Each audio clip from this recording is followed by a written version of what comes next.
So you sit down to pray. You really want to feel that genuine connection, a real spark of the divine. But then, well, life happens. Your phone buzzes on the desk, the email notifications start piling up, someone's being loud in the next room, and suddenly the mere idea of sitting in quiet reflection feels like this impossible luxury you just can't afford right now. Welcome to This Explainer. Today we're going to skip the usual pleasantries because we really need to confront a very real, very modern friction, the absolute chaos of distraction that is literally standing between our overwhelmed minds and true spiritual connection. Okay, let's dive into this. I want you to ask yourself honestly right now, how is the connection actually holding up? Because if you're struggling, I need you to know that you are absolutely not alone. We live in a world that is engineered to interrupt us, like on purpose. Every single notification, every little red dot, every buzz, it's all designed by brilliant tech minds to pull your attention away from whatever is right in front of you. And somewhere in the middle of all that relentless, engineered noise, we're somehow supposed to have a quiet conversation with God, a God who, historically, speaks in a still, small voice. Honestly, it sounds like an impossible task. So today, we're going to troubleshoot this whole thing together. First things first, we need to completely reframe our approach. See, most of us have been taught this really transactional way to pray. We treat it exactly like a shopping list. Actually, scratch that. It's more like treating God like a cosmic vending machine. We show up, present our problems, wait for them to be processed, and if we don't have anything specific to ask for, we feel entirely unproductive and honestly pretty guilty. But look at the relational side of things, the vine and the branches. Think about your absolute closest friend. If you only ever called them when you needed a massive favor, that relationship would dry up so fast, right? You hang out with them because simply being with them is enough. And that is exactly what staying connected to God actually means. Now, if you show up to pray without that shopping list, your heavily conditioned brain is going to scream that you're wasting time. But I want you to try something a little radical. Try sitting down this week and simply saying, "I'm here because I need to be here." That is literally it. Just sit with that simple human reality for 5 minutes. I guarantee you, spending 5 minutes with this posture is fundamentally more powerful than 100 wordy, quote-unquote, productive requests. It completely breaks you out of that trap of feeling like you need to perform for God. And that brings us right to section 1, the discipline of silence. If you know the biblical story of the prophet Elijah, you know he reached a point of absolute bone-deep human exhaustion. Even after a massive spiritual victory, he was running for his life in the wilderness, and ultimately, he just needed to hear the whisper of God to keep going. We are similarly exhausted today. But here's the catch. Silence isn't just hard for us, it is intensely physically uncomfortable for our modern brains. And this brilliantly illustrates exactly why silence feels so utterly impossible. It's called the neurological itch. You know the feeling. You close your eyes to listen, and maybe 45 seconds in, your hand just sort of twitches towards your smartphone. You feel this literal physical itch to check a notification. I want you to hear this loud and clear. That is not a lack of faith. For thousands of years of human history, absolute silence meant danger. Today, our brains are just desperately seeking stimulation to solve the problem of being quiet. You aren't failing. You're just having a completely normal human experience in a highly abnormal, overstimulated world. So how do we counter this deep neurological wiring? Well, we look to the ancient wisdom of the Psalms. For God alone, my soul waits in silence. Notice that absolutely crucial word there. It doesn't say strives in silence. It doesn't say performs or forces the mind to go completely blank. Because let's be real, forcing a blank mind is impossible. The goal here is just to wait. Imagine you're just sitting on a front porch with someone you deeply love. You don't need to fill every single second with words, right? You're just there. So here's a super practical way to build this discipline. I call this the silence drill, and it's incredibly straightforward.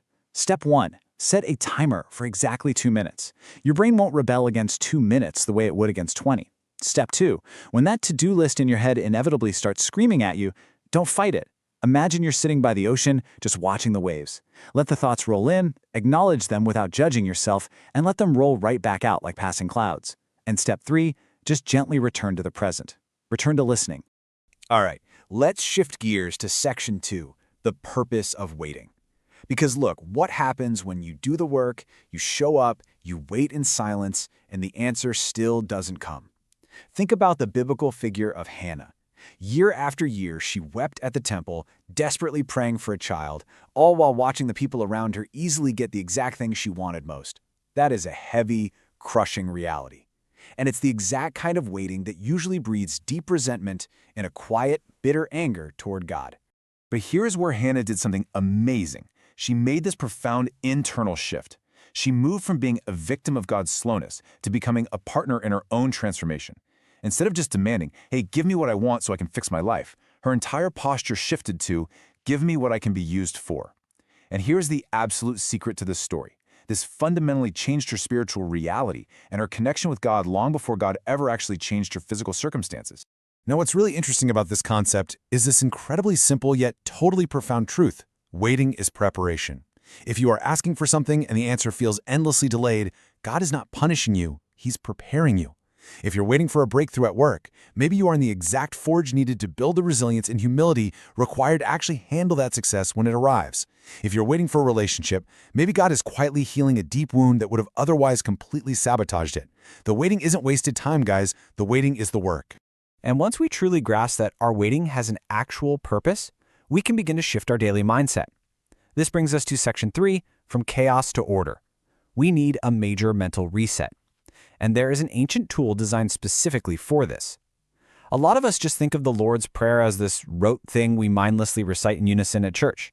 But psychologically speaking, when you really lean into it, it is a deeply structured reset button meant to calm a stressed out, overworked human nervous system. Let's look at the brilliant architecture of this prayer.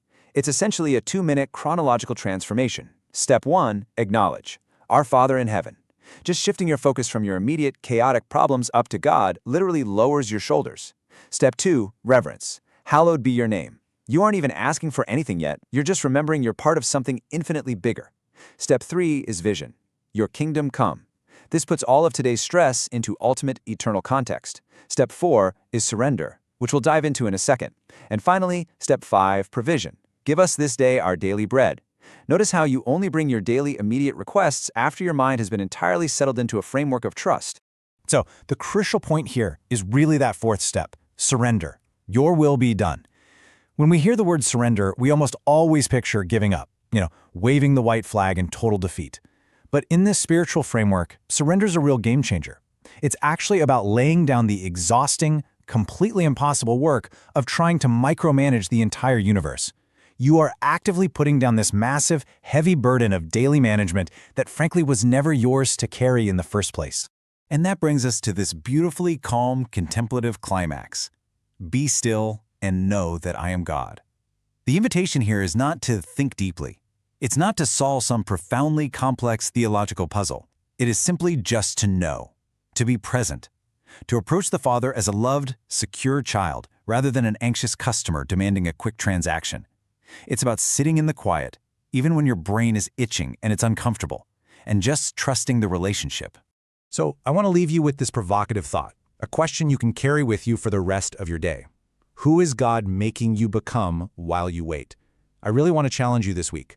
Try this practical approach for just 7 days. Set that 2-minute timer, put down the exhausting shopping list, watch your thoughts pass by like ocean waves. Approach God relationally, and just notice what shifts in your spiritual connection. You might just find the genuine peace you've been looking for all along. Keep learning, keep growing, and hey, thanks for joining me on this explainer.